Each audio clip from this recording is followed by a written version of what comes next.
Olá, eu sou Vera Morgado e começa agora a revista da Câmara, com as notícias que foram destaque na semana. Deputados aprovam regime de urgência para a reforma trabalhista. Também foi aprovado o texto base da recuperação de estados endividados. Relator da reforma da Previdência apresenta o relatório final, que traz concessões do governo em relação à proposta original. E você vai ver também. Protesto de policiais contra as reformas termina em quebra-quebra e confronto. Está pronta para ser votada no plenário da Câmara uma proposta que regulamenta a atuação dos lobistas. Comissão de Cultura aprova o nome do ex-presidente da Câmara, Ulisses Guimarães, para o livro dos Heróis da Pátria.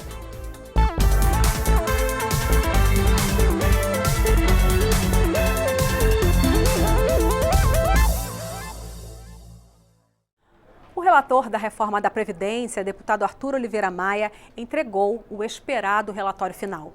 O documento, que traz algumas concessões do governo, deve ser discutido na próxima reunião da comissão especial. As mudanças afetam praticamente todos os trabalhadores, incluindo grupos de profissionais específicos, como policiais e servidores públicos. Entre os anúncios do relator sobre a reforma, também está a proposta de se criar uma lei de responsabilidade da Previdência Social. O repórter Tiago Ramos acompanhou toda a movimentação da semana.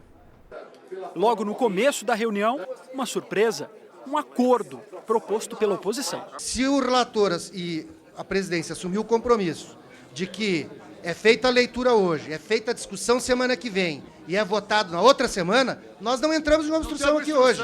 O governo topou. Pode até parecer que essa é só uma questão de processo legislativo, mas não é não. A oposição sugeriu esse acordo de olho em duas datas: 28 de abril, quando está previsto um dia de paralisação nacional, e 1º de maio, Dia do Trabalhador. A expectativa desses deputados é que, com gente na rua, aumente a pressão contrária à reforma da Previdência.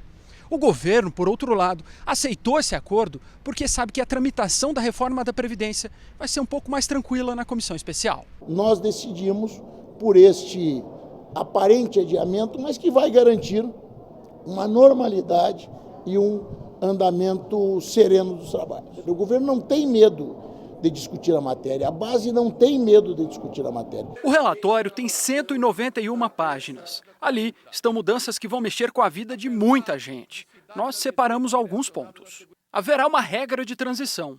Todos os trabalhadores pagam pedágio de 30% e desde o início haverá uma idade mínima. Ela começa em 53 para as mulheres e 55 para os homens. Esse número aumenta 1 a cada 2 anos. Quando então chegaremos na regra geral, a idade mínima de 65 anos para os homens e 62 para as mulheres, com 25 anos de contribuição. Eu considero que 62 anos para as mulheres é muito alto ainda e 65 anos para os homens é inaceitável. É inaceitável que ainda nos dias de hoje existam pessoas que queiram se aposentar como mulher com menos de 53 anos de idade, quando a expectativa de sobrevida é 84 anos, e homens que queiram se aposentar em condições normais com menos de 55 anos. Isso não existe em lugar nenhum do planeta. Mas haverá exceções. É o caso dos policiais. Eles vão poder se aposentar antes, aos 55 anos de idade, tanto para homens quanto para mulheres.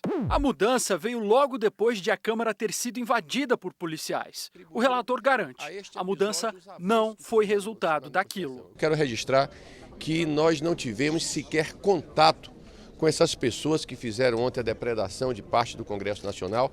Não nos sentamos com essas pessoas e nem nos sentaremos. Outra categoria que fica fora das regras gerais é a de professor.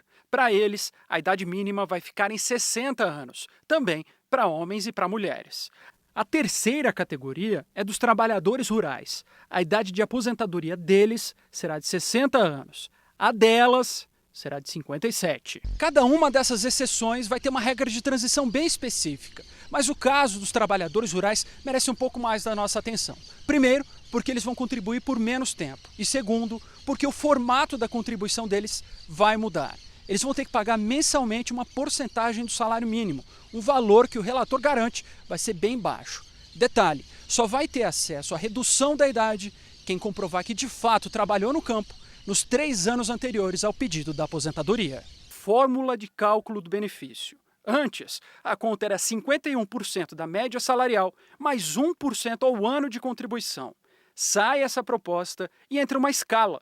Quanto mais tempo o trabalhador ficar no mercado, mais aumenta o benefício dele. A partir dos 35 anos de contribuição, cada ano trabalhado valerá 2,5 pontos percentuais na aposentadoria.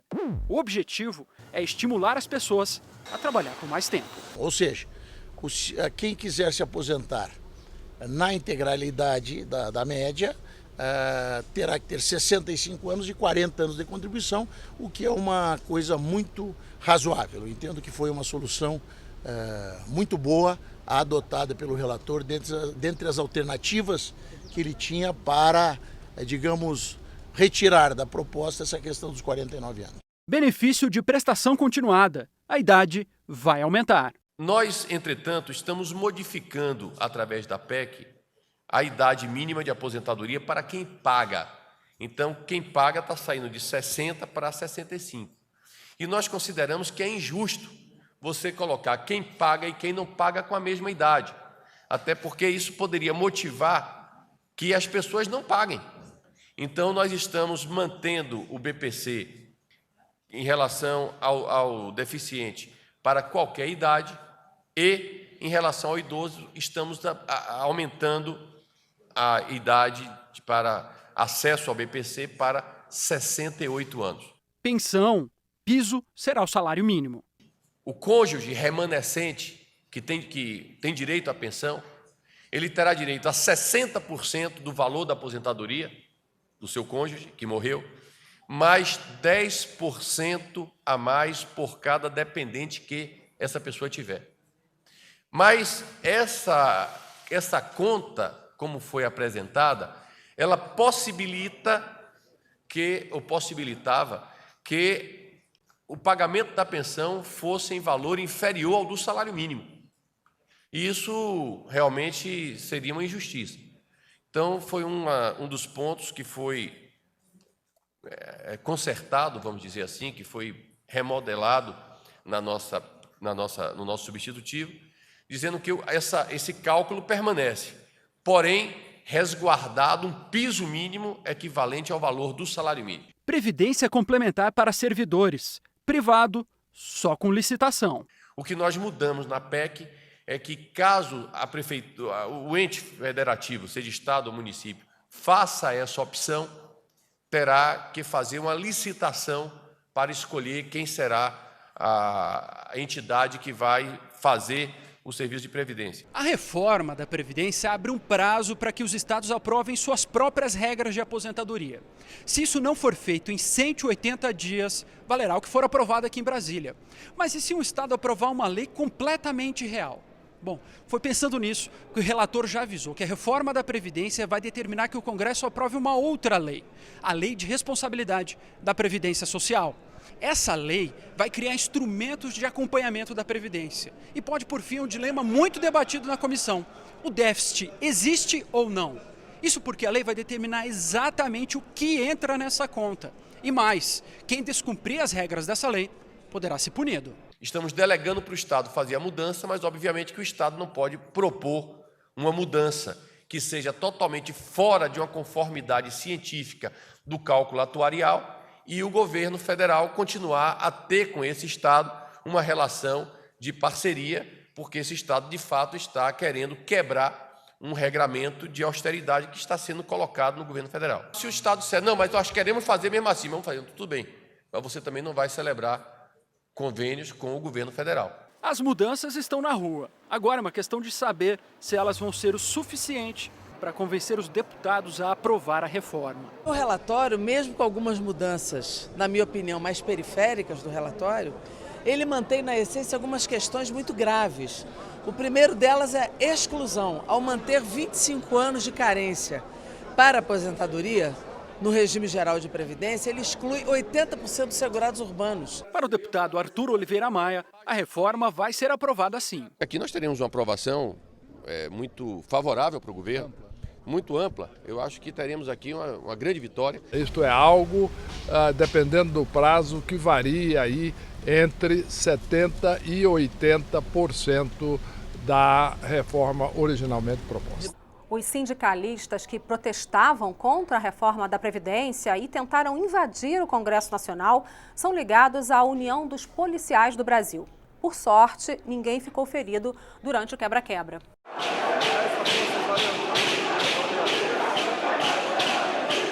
Sem saber que a entrega do relatório da reforma da Previdência tinha sido adiada, manifestantes acabaram provocando quebra-quebra numa das entradas principais do Congresso e entraram em confronto com a Polícia Legislativa.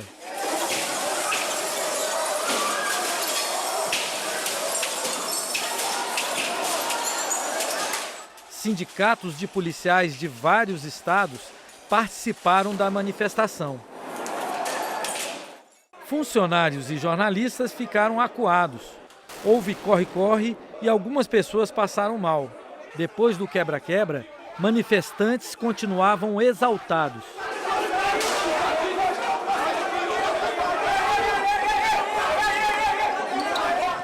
Depois de contidos, os manifestantes continuaram cercando o prédio do Congresso. O representante dos policiais tentou explicar a confusão. Ao se deslocarem ali para a entrada da chapelaria, os colegas da Polícia Legislativa fizeram aquela montagem padrão que é de segurança, e isso foi entendido por alguns como uma proposta de enfrentamento. E aí logo depois veio o gás de pimenta, veio o lançamento de gás, e aí os policiais que estavam do lado de cá, foi um pequeno grupo, se arvorou, né, se revoltou com aquele tipo de atitude e partiu para o confronto. Para a oposição, a culpa foi do governo. Quer fazer reformas na lei ou na marra. Não é assim. O Brasil não suportará essas reformas, porque elas têm um único objetivo, retirar direito. É claro, o trabalhador vem para cá, seja ele da polícia ou não, está tendo seu direito suprimido, vai fazer o quê? Vai lutar. E aí entra no conflito. Não tem sinal nenhum a não ser da baderna, de pessoas que vêm aqui na casa do povo, quebram vidraças, destrói o patrimônio público e fazem essa baderna toda. É lamentável. Acho que o protesto é legítimo, é democrático, mas não dessa forma. O presidente Rodrigo Maia condenou a violência. Eu acho que eles prejudicaram a imagem que a polícia tem hoje, a Polícia Civil, parece que a Polícia Civil tem hoje perante a sociedade. O papel da Polícia Civil é estar junto com a Polícia Militar nos estados, defendendo, né, a segurança das famílias brasileiras. Não é estar aqui quebrando o patrimônio público. O Dia do Índio, 19 de abril, foi lembrado em uma sessão solene no plenário da Câmara. A homenagem se estendeu também à FUNAI, a Fundação Nacional do Índio, que completa 50 anos. A Fundação Nacional do Índio foi lembrada em sessão solene no plenário da Câmara. A FUNAI sofreu um corte de 53,6 milhões no orçamento de 2016, em relação a 2015.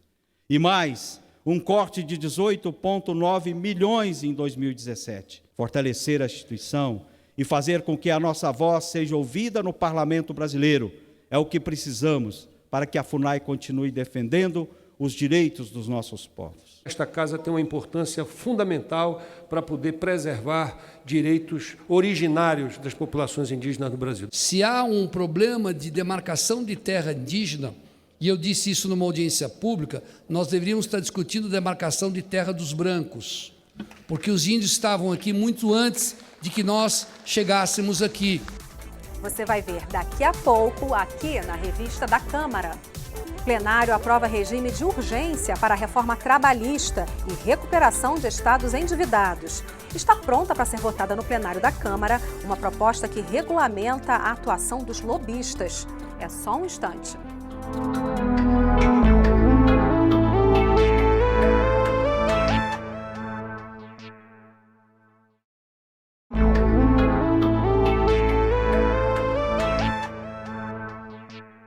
Na semana que passou, o plenário da Câmara aprovou uma proposta que prevê regime de urgência à tramitação da reforma trabalhista.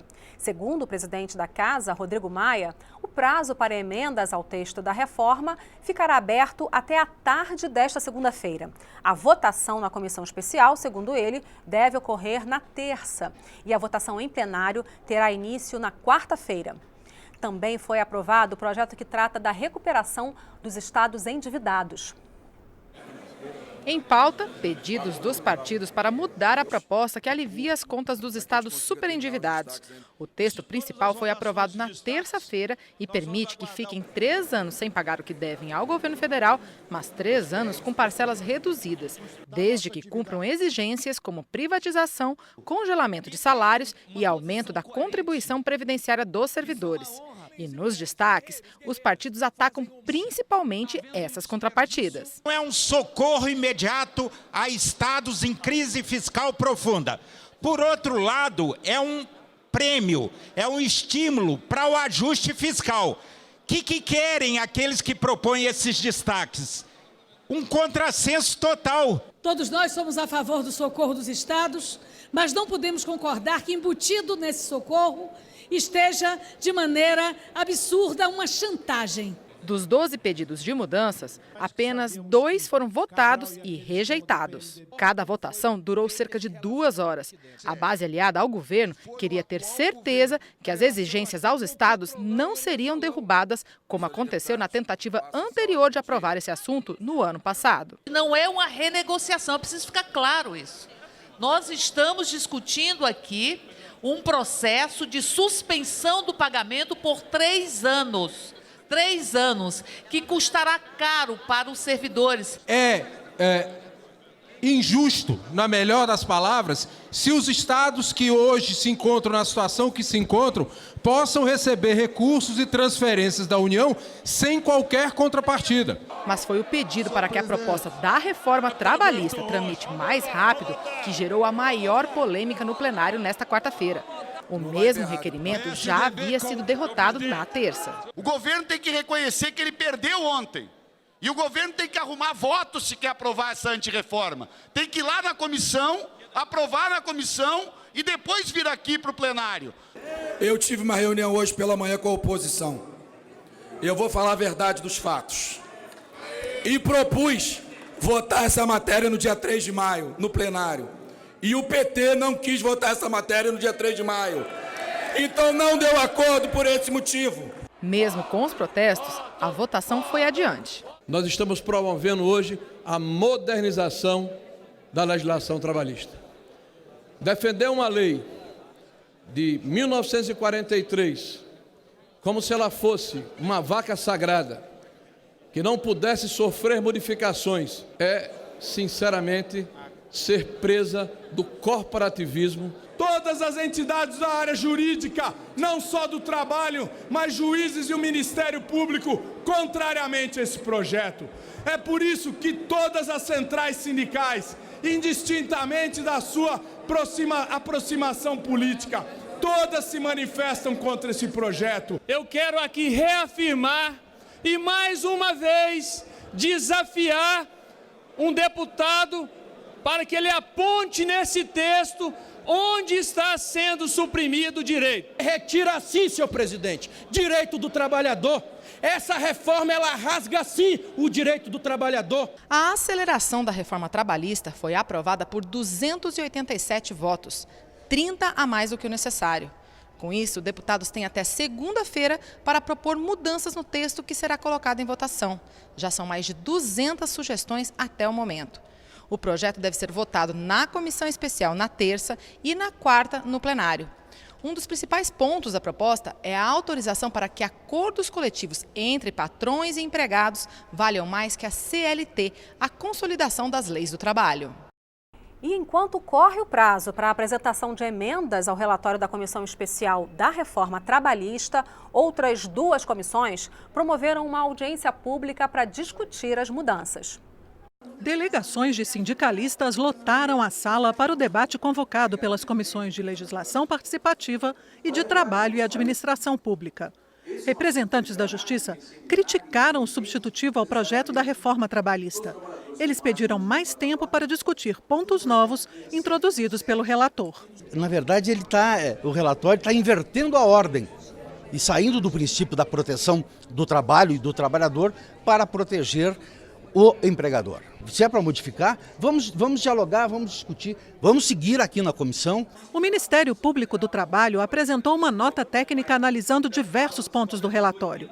Entre eles, o trabalho intermitente. O trabalhador vai ficar sem previsibilidade nenhuma de quantas horas irá trabalhar, embora à disposição do empregador durante todo o tempo, sem nenhuma previsibilidade de quanto irá ganhar, e o projeto ainda prevê a possibilidade de, se ele for convocado e não comparecer, ter que pagar uma multa de 50% do que receberia se lá estivesse. Ou seja, ao final do mês, ele pode não só não ter o que receber, como ainda ter que pagar. Ao meu ver, isso é uma verdadeira institucionalização de uma forma moderna de escravidão. Um dos sindicalistas resumiu: não existe flexibilização, existe abrir mão dos direitos até de entrar na justiça em favor dos patrões. Os deputados que participaram da audiência também criticaram o substitutivo. Hoje nós sabemos que a espinha dorsal dessa reforma é justamente fazer prevalecer o acordado sobre o legislado, e isso traz uma insegurança jurídica muito grande para o trabalhador, que na hora do acordo, da negociação, é a parte mais fraca. O relator reafirmou que o parecer é resultado de uma ampla discussão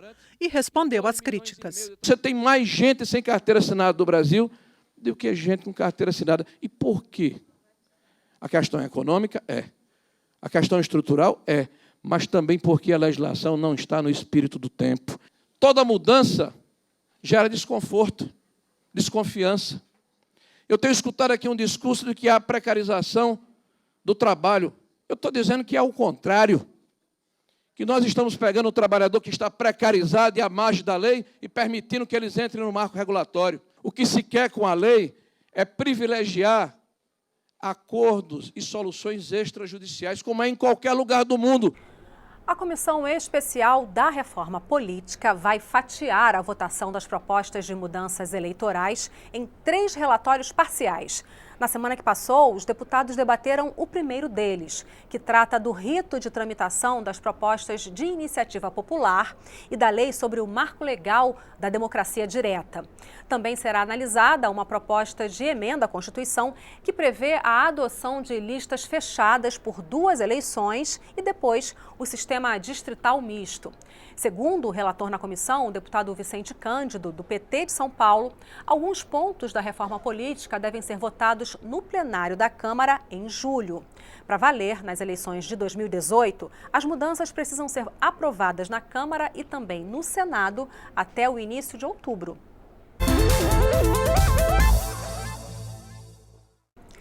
Está pronta para ser votada no plenário da Câmara uma proposta para regulamentar o lobby. O Brasil pode seguir o exemplo de outros países e dar mais transparência à atividade de grupos de interesse que atuam principalmente aqui, no Congresso Nacional. Lobby e lobista, uma atividade cercada de algum mistério, de conversa ao pé do ouvido, coisa de grandes empresas com interesses escusos. Nada disso. Quem corrige é a deputada Cristiane Brasil, com um exemplo. Vai passar aqui na Câmara um projeto que acaba com o financiamento para as mulheres de câncer de mama. Elas não podem me apresentar uma emenda? Eu não posso apresentar essa emenda em nome delas? Agora, se for do interesse da imprensa, por exemplo, amanhã sai no jornal: Cristiane é comprada para botar uma emenda que a Associação de Mulheres de Câncer de Mama sugeriu. Quer dizer, está errado. A deputada Cristiane Brasil é a relatora do projeto que pretende regulamentar a atividade de lobby. Sai de cena o lobista, entra em cena o agente de relações institucionais. Na prática, isso faz alguma diferença sim. Por exemplo, quem quiser atuar nessa área vai precisar inscrever seu nome num registro público. As reuniões das quais esse profissional vir a participar também vão ter que ser registradas numa agenda pública. E, periodicamente, as atividades financeiras desse profissional terão de ser auditadas.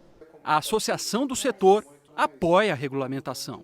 Nós somos profissionais que zelamos pelas técnicas, zelamos pela legalidade, zelamos pelos estudos que nós apresentamos. Então, eu tenho certeza que uma lei ela pode efetivamente trazer benefício para a sociedade. A proposta já passou por 2 mudanças. A primeira delas é que as novas regras não vão valer para os tribunais, só para o Executivo e para o Legislativo. A outra é que saiu o modelo utilizado nos Estados Unidos e entrou o modelo europeu. Na verdade, não cria 1000 formulários que o cara tem que preencher e prestação de conta de tudo que foi feito mês a mês e publicação dos balanços que ele tem na empresa ou como pessoa física a cada não sei quantos meses, não. o agente de relações governamentais, ele vai ter que prestar contas sim, mas uma vez só, para um órgão só, que claro, vai ficar à disposição da população. E a Comissão de Cultura aprovou um projeto que inscreve o nome do ex-presidente da Câmara dos Deputados, Ulisses Guimarães, no livro dos Heróis da Pátria. Ulisses Guimarães se elegeu pela primeira vez em 1947 como deputado estadual em São Paulo. Depois foi deputado federal por 11 mandatos consecutivos pelo PSD, MDB e PMDB. Foi presidente da Câmara de 1956 a 1958, no governo Juscelino Kubitschek, e mais 2 vezes depois da redemocratização, de 85 a 88. O plenário da Casa leva o nome dele. Na década de 70, na presidência do MDB, Ulisses comandou a oposição política ao regime militar, iniciado em 64. Foi um dos líderes da campanha pela anistia aos caçados, presos e exilados políticos no fim dos anos 70 e do movimento Diretas Já, no início da década seguinte. Em seguida, foi um dos líderes da frente que elegeu Tancredo Neves no colégio eleitoral como primeiro presidente civil depois de 64. Foi o presidente da Assembleia Nacional que elaborou a Constituição de 88. O documento criou as bases para a instituição de um amplo programa de direitos sociais. Ulisses morreu em um acidente aéreo de helicóptero no litoral de Angra dos Reis em 1992.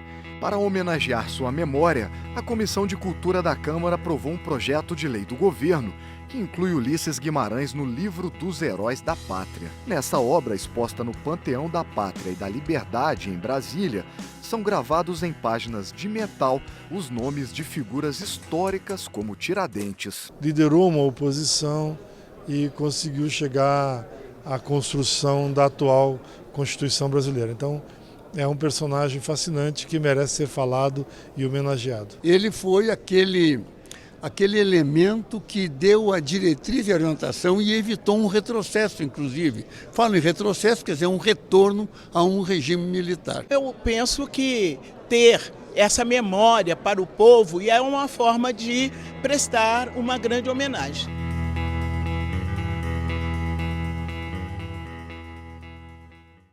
O projeto vai ser analisado pela Comissão de Constituição e Justiça antes de ser enviado ao Senado.